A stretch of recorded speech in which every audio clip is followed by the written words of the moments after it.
Okay, so here's what's going on. I did a little bit of sanding with my Fest tool, just 600 grit. Um, Ash has these has this weird high-low grain. You may not be able to even get ash where you are, but we have tons of it because of a bug that killed a lot of trees. Here's a microfiber cloth from Harbor Freight, and so you can see it's hazy and clean. It does a great job of getting in and lifting the dust. I'm not going to pop this with water and do all these things. This is just a quick, see how fast I can make a pair of legs for a dresser kind of thing.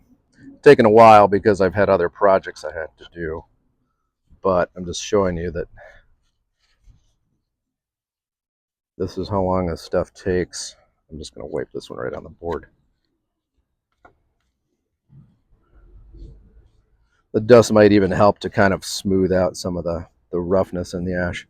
So this is a rag from a box of rags box. This is just a screwdriver. This is General Finishes Candlelight Stain. I call it Mid-Century Modern in a can. It just has the perfect brown tone to look like kind of that combination of faded walnut, but also it has a kind of a warmth or a patina that ends up looking like that a lot of times.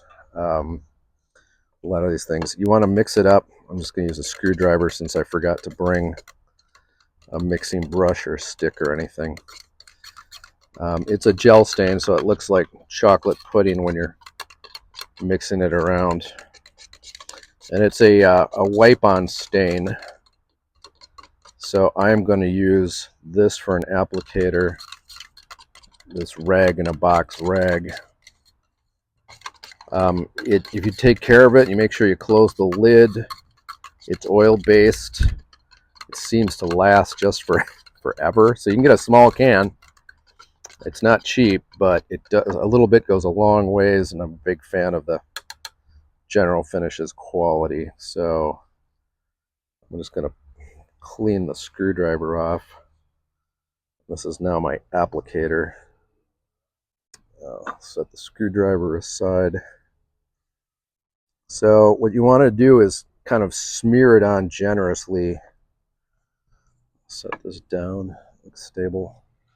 You want to smear this on generously and then wipe it back after it sits for a while.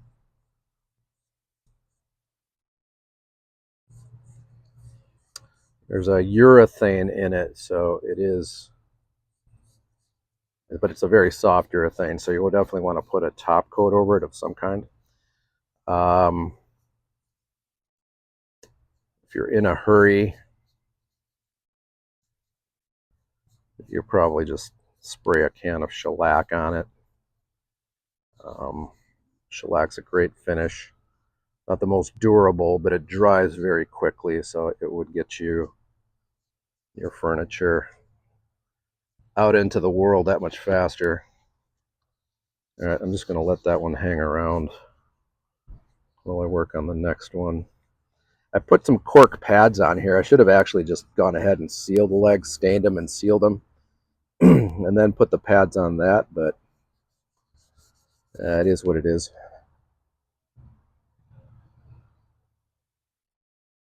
At this point.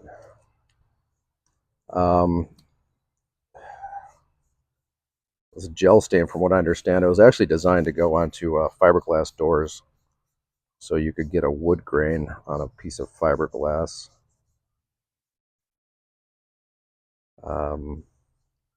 So it just hangs out on the surface. And so because of that, if you wanted to do multiple coats, you could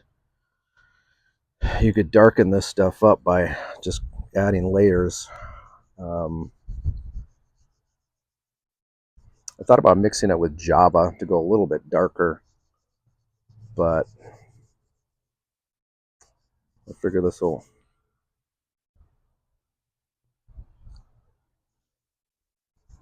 be pretty close.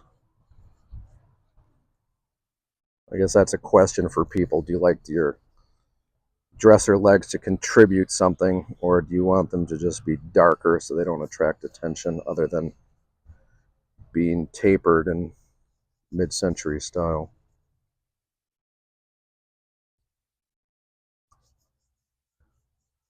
So I'm going with the grain. Grain runs this way, those are the lines. Making sure I fill in, I'm trying hard to kind of push it into the pores.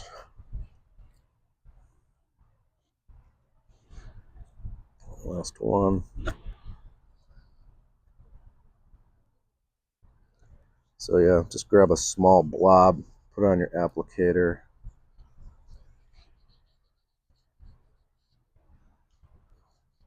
So if you wipe it, you'll see that you get these light spots if you don't saturate it. So you really have to shove it into certain species of woods if you're going to do a stain. Um, with dry wood, the gel stain is going to soak in more.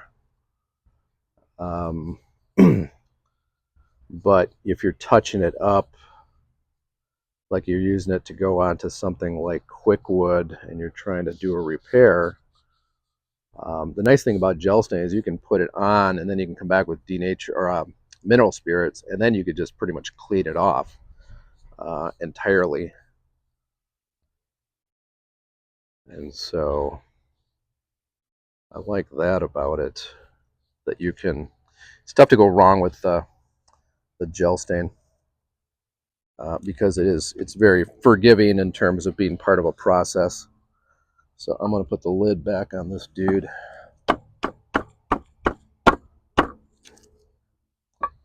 And then I'm going to start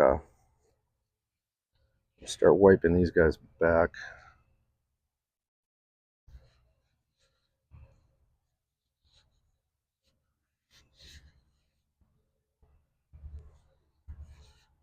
Didn't quite give me the coverage I was looking for. My other option would have been to do tobacco colored pigment in a shellac, which I may still do to darken this up.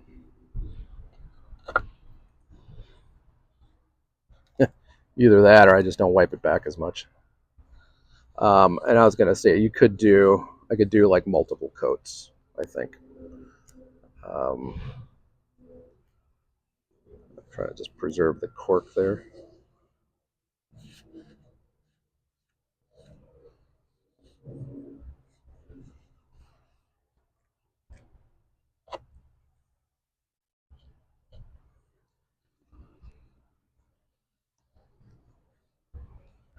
So I'm going to leave these out, give them a chance to dry. And then,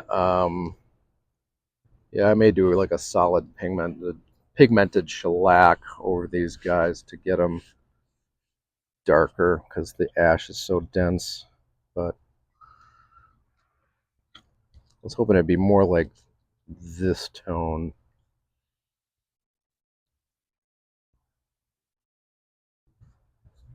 And stay that tone, but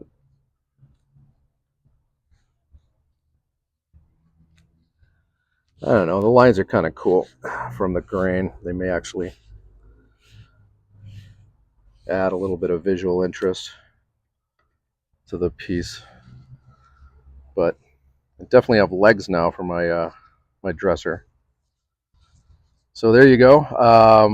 I might come back with either more candlelight or some some nutmeg. Nutmeg is pretty close to this, just a little bit darker. Um, and so that would give me a little bit closer to walnut. This is clearly not walnut with all this striping, but I don't know. Kind of looks like zebra wood with a tan. So I don't hate it. But, it's up to you however you want to run your show.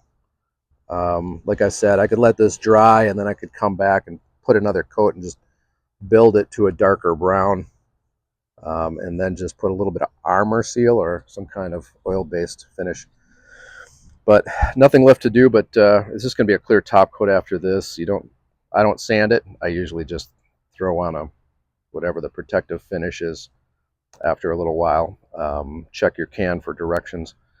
And humidity and where you live makes a difference. So anyways, this is done for now. I'm just going to put a clear coat on them, and then I'll show you what the dresser looks like with the legs on it.